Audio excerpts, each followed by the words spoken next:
বিসমিল্লাহির রহমানির রহিম। আসসালামু আলাইকুম, ওয়েলকাম টু রান্নাবাড়িতে। আজ সর্ষে ইলিশ রান্নার রেসিপি।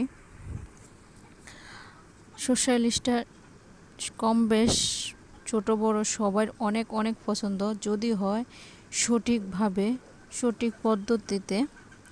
তাহলে আর কি লাগে, এক টুকরা ইলিশ হালকা একটু সর্ষা দিয়ে দুপুরকার খাবার, রাতের খাবার জমে যায়। আমি সর্ষে ইলিশ রেসিপিটা দেখাবো এখন। সর্ষেটা ঘনত্ব হতে হবে, সর্ষেটা ঠিক মতন কালার চলে আসতে হবে, সর্ষাতে পরিমাণ মতো সব দিতে হবে, তাহলে সর্ষার থেকে যে তিতে ভাবটা থাকে এই ভাবটা থাকবে না। দেখুন, অনেকগুলো ইলিশ মাছ আমার ভাই কিনে নিয়ে আসছে। একটা ইলিশ প্রায় 1 কেজির উপরে আছে, তাই এখান থেকে একটা ইলিশ মাছ কেটে সুন্দর করে রেসিপি করব। বাংলাদেশে এখন ইলিশ সবাই বলে কম দাম কম দাম, কিন্তু আসলে কি কম দাম ইলিশ মাছের? ইলিশ মাছগুলো দেখতে খুব সুন্দর, খেতে অনেক মজা আসে। আর আরেকটা কথা, ইলিশ মাছগুলো একদম তাজা ছিল।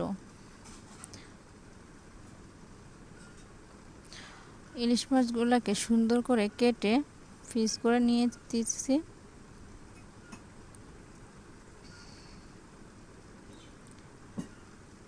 কাটা হয়ে গেছে, এখন হালকা একটা ধোয়া দিয়ে নিব। ধোয়া দিয়ে একটু সরষের তেলে একটু লবণ একটু হলুদ গুঁড়ো দিয়ে ভালো করে মেখে প্রায় আধা ঘন্টার জন্য বা 10 মিনিটের জন্য, সময় কম থাকলে 10 মিনিটের জন্য রেস্টে রেখে দেব, যাতে করে মাছের ভিতরে লবণ হলুদটা ঢুকে যায়।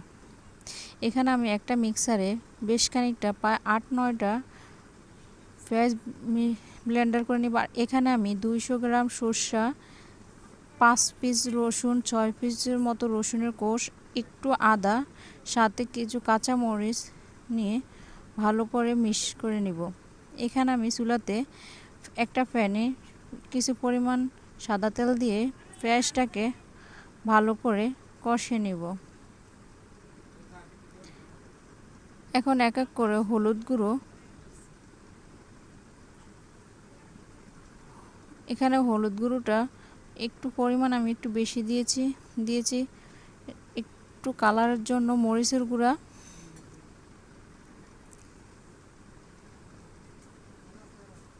দিয়ে দিব, স্বাদ অনুযায়ী লবণ দিয়ে এখানে ভালো করে মিশিয়ে নেব। আবারও বলছি, আমি এখানে মশলাটা পাটা বেটে একটু পানি দিয়ে একটা চাকনি দিয়ে চেকে নিয়েছি, যাতে এখানে সর্ষার কোনো দানা অংশ না থাকে।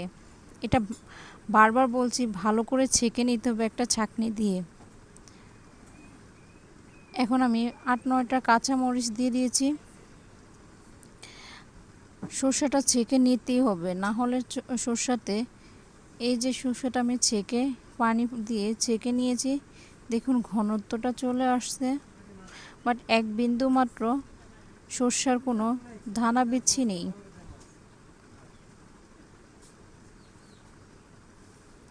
এখন ভালো করে মিশিয়ে নিব খুন্তির সাহায্যে। সঠিকভাবে সর্ষে ইলিশ রান্না করতে হয়, কম বেশ সবাই সর্ষে ইলিশ রান্না করে। এভাবে সর্ষে ইলিশ রান্না করলে অসম্ভব মজা হয়।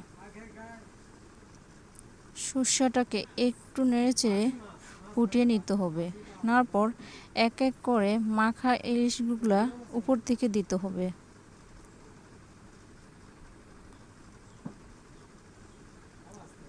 এগুলা দিয়ে হালকা একটু খুন্তির সাহায্যে নেড়ে ছেড়ে নিতে হবে।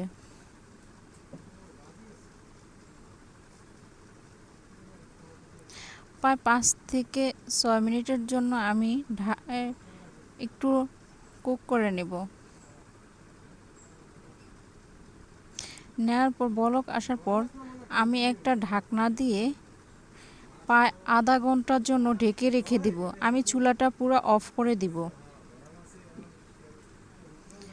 ঢাকনাতে দমে আধা ঘন্টা পর দেখুন, আমি যখন আধা ঘন্টা পর চলে আসছি তখন কালারটা অন্যরকম হয়ে আসছে। তরকারির পুরো কালারটাই চেঞ্জ হয়ে গেছে। এখন আমি একটু চুলাটা অন করে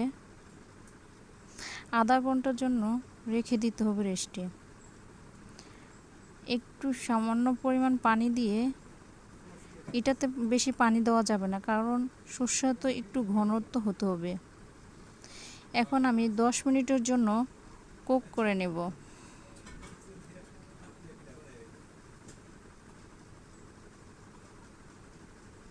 দেখুন কালারটা কত না সুন্দর চলে আসছে। এখন ঢাকনা দিয়ে আমি 2 মিনিটের জন্য ঢাকনা ঢেকে দিব। আমার রান্না প্রায় শেষ। রান্নার রেসিপি দেখার জন্য ধন্যবাদ। আল্লাহ হাফেজ।